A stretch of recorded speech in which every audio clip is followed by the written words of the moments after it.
Hello everyone, welcome back to Sulekha Physics classes. It is the most easiest way to learn all the concept of physics in this class.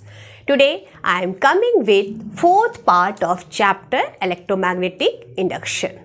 In this part we will discuss about self-induction, then about coefficient of self-induction, that is self-inductance, and also we find self-inductance in case of long solenoid. Okay, so before starting today's topic, you must know in the previous chapter in electrostatics we studied about capacitor, and in current electricity we studied about resistor. In the same way, in magnetism we studied about inductor and its value is inductance. Okay, there are two types of inductance, self-inductance and mutual inductance. We'll discuss one by one these topics. So let us start with today's topics, that is self-induction.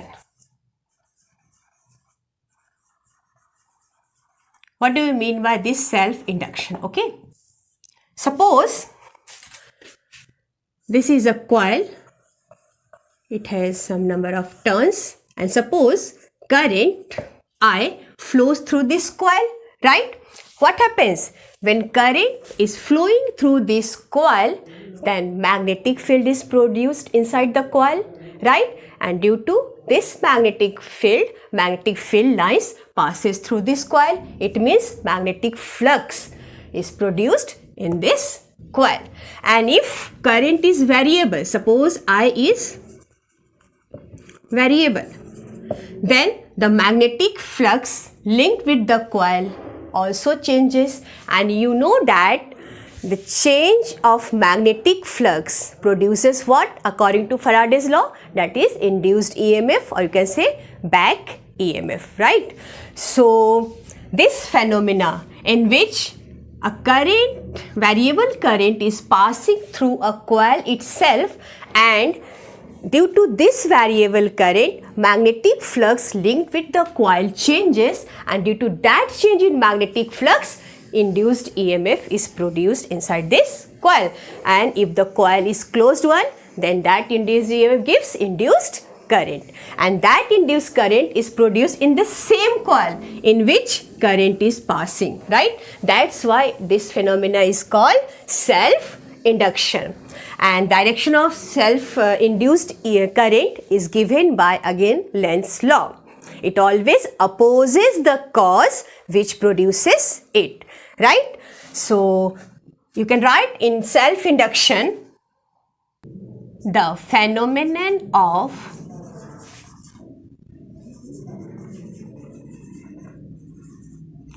production of induced EMF in a coil when variable, you can say changing current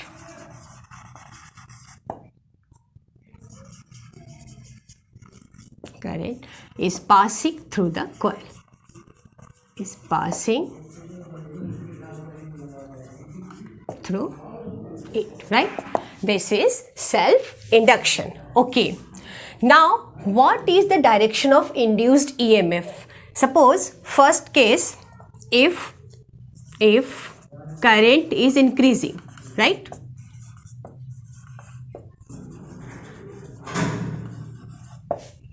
Suppose this is a coil, okay, and if I increasing, then what happens? If I is increasing, then magnetic flux linked with the coil also increasing. If I, okay, I write here, if I increases, then magnetic flux linked with the coil, change in magnetic flux linked with the coil also increases, and due to this change of magnetic flux linked with the coil, EMF is induced and current is also induced, right?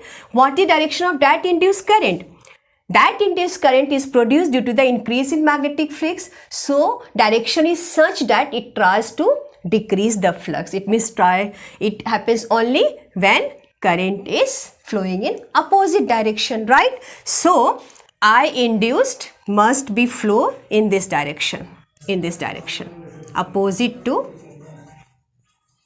the direction of applied current. So you can say this induced current opposes the growing current. Second case, suppose here current is increasing. Second case, suppose if current is decreasing. In this case, what is the direction of induced current, right? Suppose this is a coil, okay, and here I is decreasing with time. Due to this change in current, decreasing current, magnetic flux linked with the coil also decreases, okay. So direction of induced current is such that it opposes the cause which produces it. It means it tries to increase the magnetic flux, and that is possible only if direction of induced current is same as that of the applied current. So in this case, I induced is in same direction, right? So you can say that if current is decreasing, okay, so induced current is such that it is in the same direction as that of the applied current. Induced current supports dying current, right? So you can write one sentence, note, okay, induced current opposes growing current, okay, opposes growing current, and also induced current supports, you can write dying current or decreasing current, okay. So this is about self-induction. It is the phenomenon of production of induced EMF or induced current in the same coil, right? In the same coil when current is changing through this coil, right? Now next is coefficient of self-induction.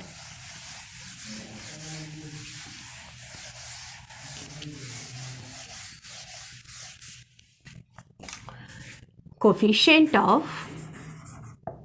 self-induction.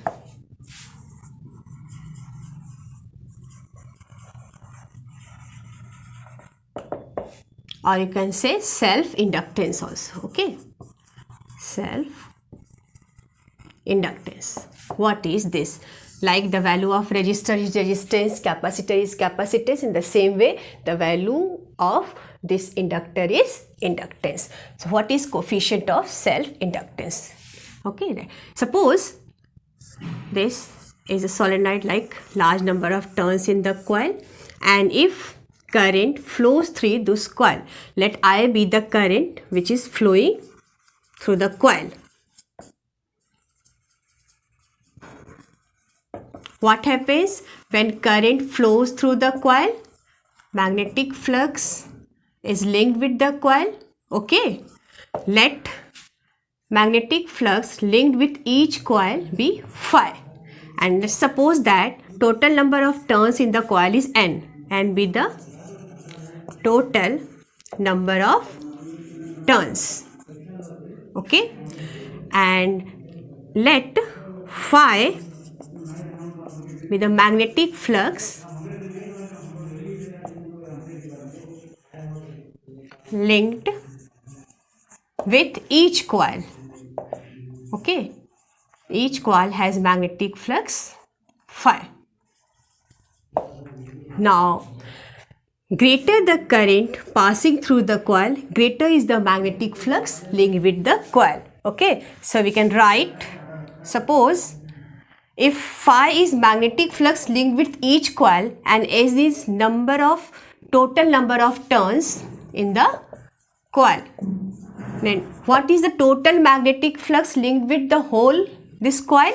Let phi t the total magnetic flux.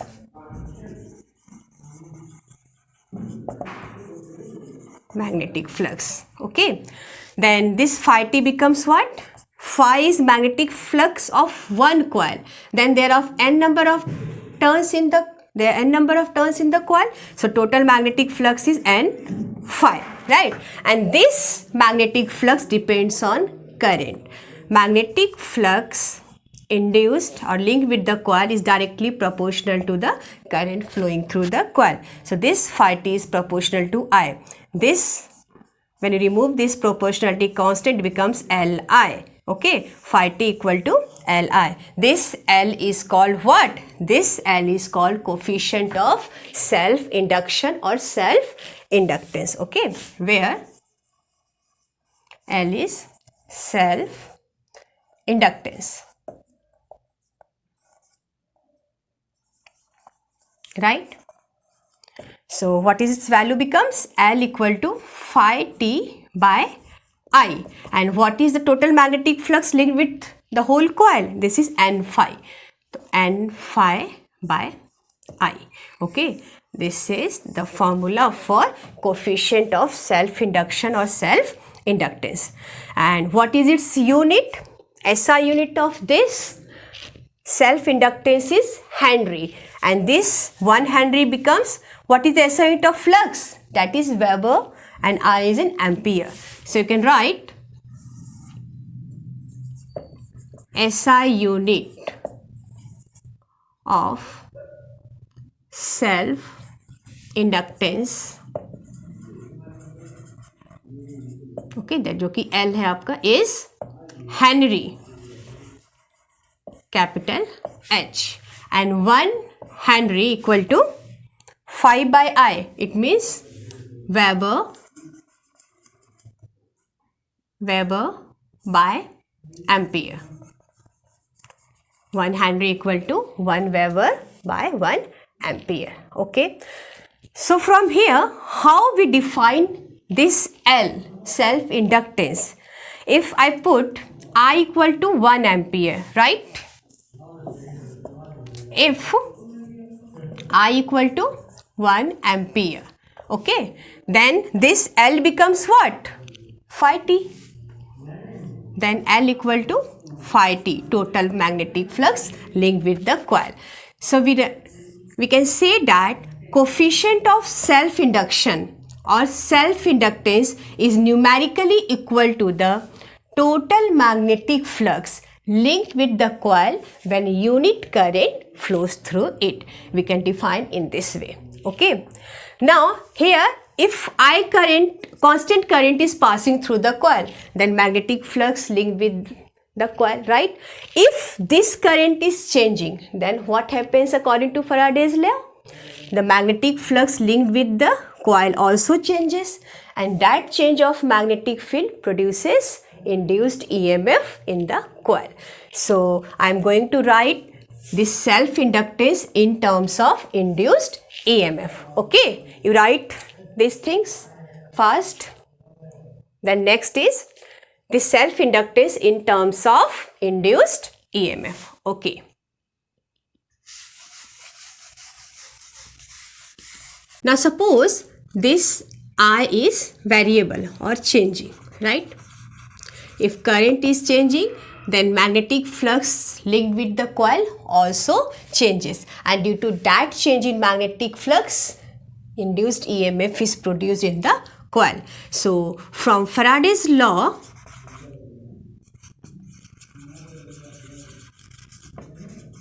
we can write induced EMF E is what?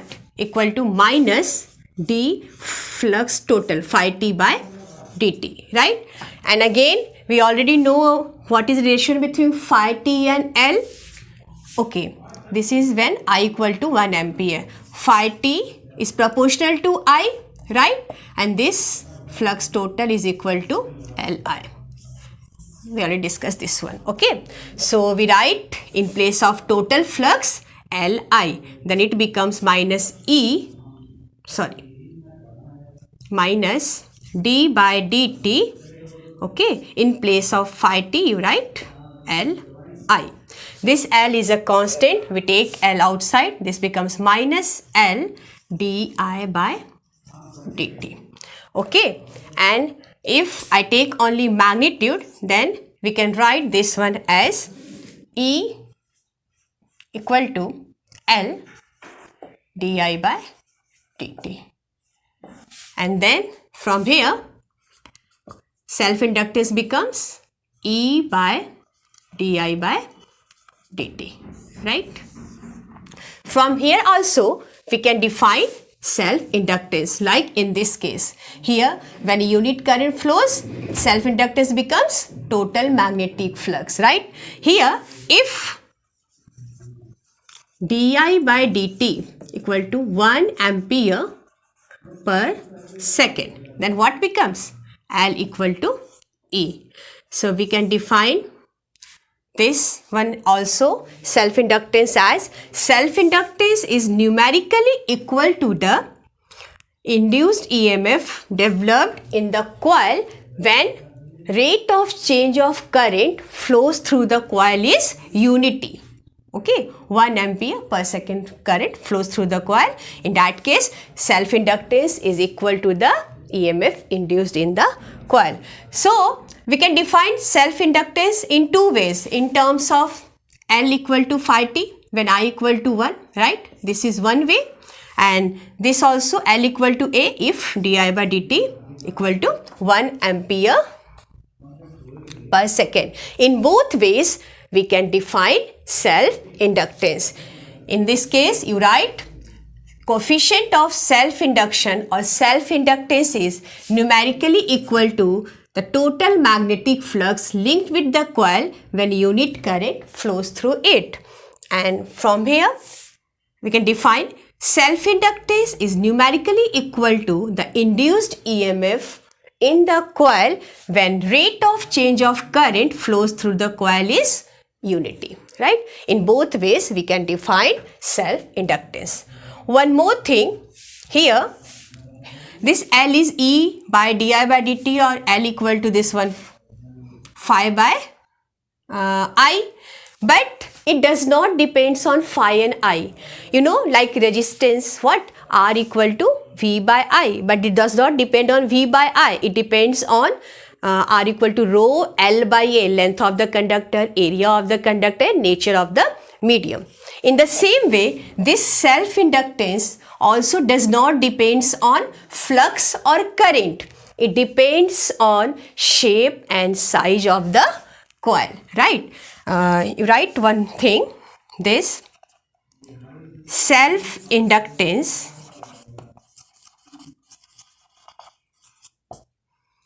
depends on shape and size of the coil. Okay, it does not depends on flux and current.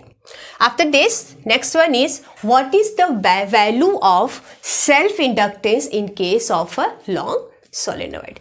Just note down all these things. Okay, hope you have written. Now next, I am going to discuss coefficient of self-inductance inductor in case of a long solenoid. Okay.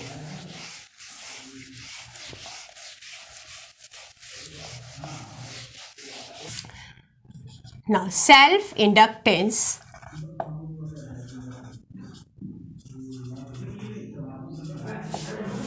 of a long solenoid. It's very important from examination point of view. Okay, it generally comes in the exams.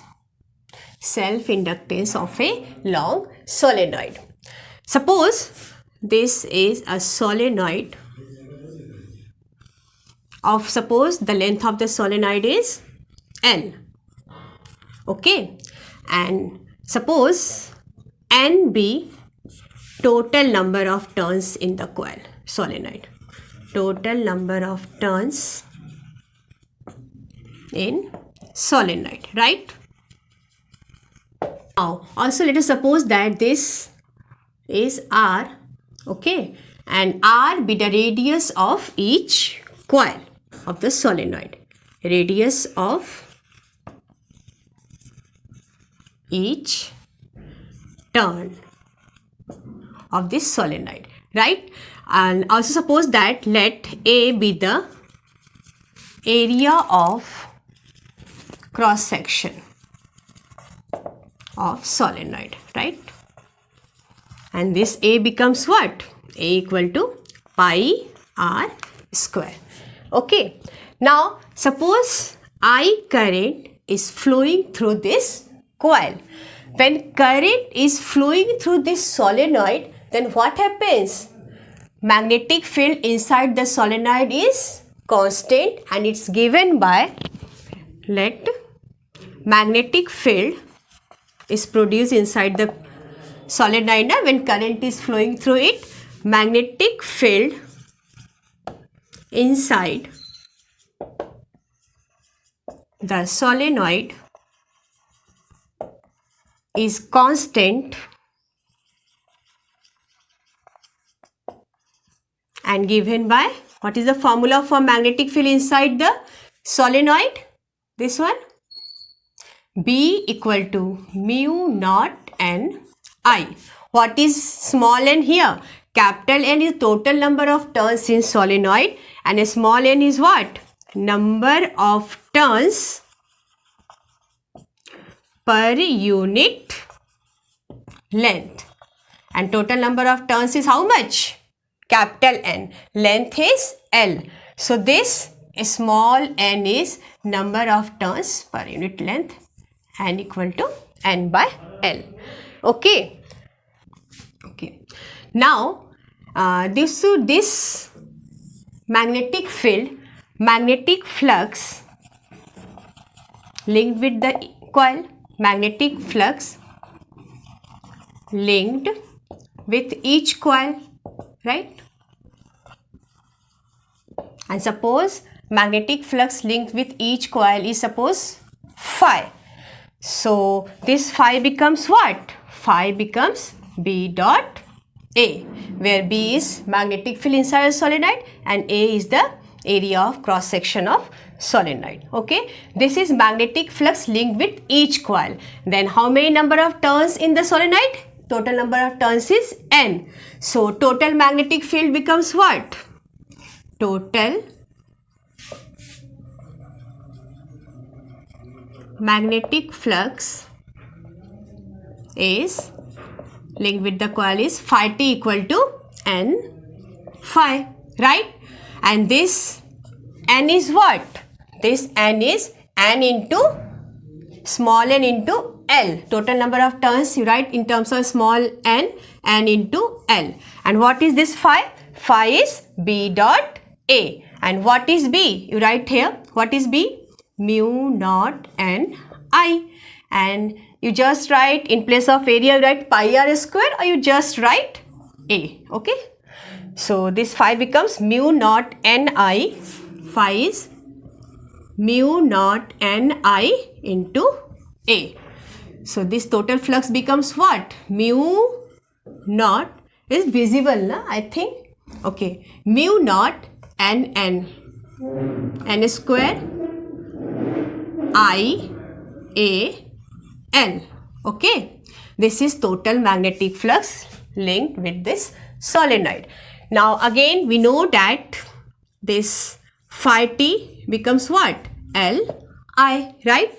Suppose this is equation number 1 and this is equation number 2. Then from 1 and 2 compare. Li becomes what? Mu naught n square I A L. This I cancel. Then this L becomes mu naught n square A L. Okay.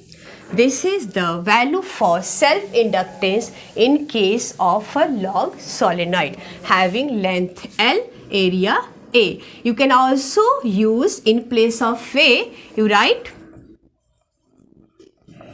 what is A? Pi r square. Okay. Both formula you can use.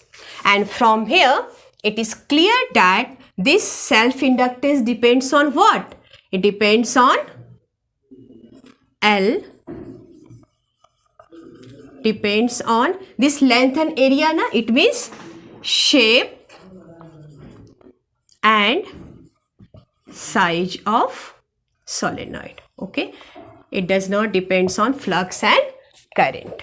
So this is the value for self-inductance in case of long solenoid. You can write in terms of capital N also. N is what? N by L. So in terms of capital N, you can write this L equal to mu naught in place of small n. Okay, sorry, n square. In place of small n, you write capital N. So capital N square by L square. Okay, so 1L cancel. Only 1 and L is left, pi R square by L. Okay, 1 here L square, then L, 1L is cancelled, then L becomes mu naught N square pi R square by L. Okay, you can write in this way also, or in terms of this small n also. So this is all about self-inductance of a long solenoid. Note all these things, right? Hope you understood about self-induction, self-inductance of a long solenoid. In the next class, we will discuss about another type of induction, that is called mutual induction, and then mutual inductance and also mutual inductance in case of two coaxial long solenoid. Okay, students? So up to then, bye bye students. Take care. Thank you.